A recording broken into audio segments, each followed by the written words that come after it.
Wrestling fans, we're here at Renegade Rampage, and standing next to me is the Sarge. I'm talking about Sergeant Slaughter. And Sergeant Slaughter, thank you for joining us here on WrestleVision. Pleasure to be here, Maggot. Speaking of a Maggot, you started off as a Marine. You made the transition from, the armed forces into wrestling. How was that transition?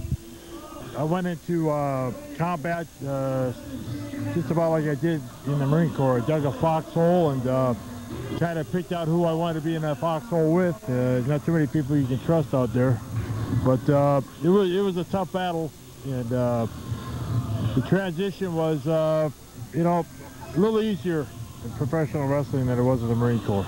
When you first started in the WWF at the time, you were with the Grand Wizard. How was it, working with the Grand Wizard? Well, he was my general. His past performers, it was quite an honor to have him be my manager, my general. I went up to him, and when I first went into Allentown and Hamburg and started doing TV tapings there, and asked him if he'd consider me, and he said he would, and that was all she wrote. Talk a little bit about your high-profile feud with Pat Patterson. You went out there, you had the Cobra Clutch Challenge. Pat Patterson came out from behind the broadcast booth, wanted to try to break out of it, and then you had a major feud. It was some boot camp matches. How was the feud? Oh, it was some of the greatest battles of all time.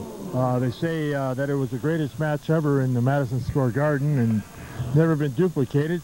And Pat Patterson was one of those guys that was pretty tough. He knew his way around the ring, and especially in those kind of matches where anything went. After you left, the WWF, and after your first stop there, you travel around. Most notably, you ended up in the Mid-Atlantic region. You won the NWA Tag Team Championship with Don Cornudo. You had some feuds for the U.S. title with Wahoo McDaniel. What did you learn from the Mid-Atlantic that you took with you when you went back to the WWF again? Well, when you go down to the area that we were in, the Charlotte area, there was a pretty tough crew of guys there. And to walk in there and win the United States Heavyweight Championship, and then later on winning the World Tag Team Championship with Don Cornudo, it was quite a feather in the hat, because that wasn't easy to do. And Cornudo, who was a fan favorite type of guy and didn't really get above second or third match, I saw the potential in him, made him a private, and we ended up winning the tag team titles over in a tournament in Japan, and he was a real tough wrestler. We had some great battles with Steamboat Youngblood and Wahoo McDaniels with the United States Championship when I held that. And we had a match in Greensboro Coliseum, tag team title match in a cage, and never been done before that I knew of before that. And they estimated that they turned away about 7,000 fans, if you can believe that.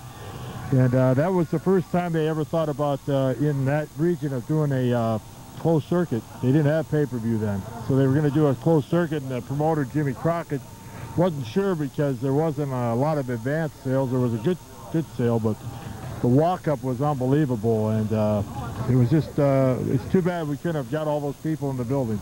Speaking of maggots, throughout your career, that's how you address the crowds. In the WWF, your second time, your feud with the Iron Sheik. How was it? How was it when the fans cheering you? I mean, you obviously didn't have that throughout your career. So how was that when they decided to cheer you? People tell you that they don't hear the fans, and sometimes you do, and sometimes you don't. But when you need them, you open up your ears. There are times when you have to, drown them out. There's a movie called For the Love of the Game by Kevin Costner, where he was a pitcher for the Detroit Tigers, and he was pitching a game, a no-hitter, and every time he wanted to get serious, he drowned out the crowd. You could hear him muffled, but you couldn't hear him all the way, and that's how you do it in wrestling. How's it to have a figure made after you in the G.I. Joe series of the toys? That was a real honor. They came to me and took a real living person and put him in the cartoon series, which had never been done before. And knock on wood, a lot of people these days come up to me and said they were G.I. Joe fans, and their children are now fans of G.I. Joe and wrestling, and it's just a big full circle. And to know that I helped out anybody out there with any problems they might have had just by holding up a G.I. Joe or watching a cartoon show, or even in wrestling. It makes you really feel well, and to have that honor for the rest of my life and my children's lives, it's really great. You do a lot of charity. Let the fans out there who might not know about your celebrity golf event that you have every year. Yeah, I've had a couple of them, and we had them down at the Durrell. We had a 3-day event where we played the Great White, which was designed by Greg Norman. And then we always finished up the tournament with the big Blue Monster, which is a pretty darn tough course. And you get down there, and you know that you've been on a golf course. But we raised a lot of money for Jerry's kids, and also for Make-A-Wish. Talk about your duties now with the WWE a little bit.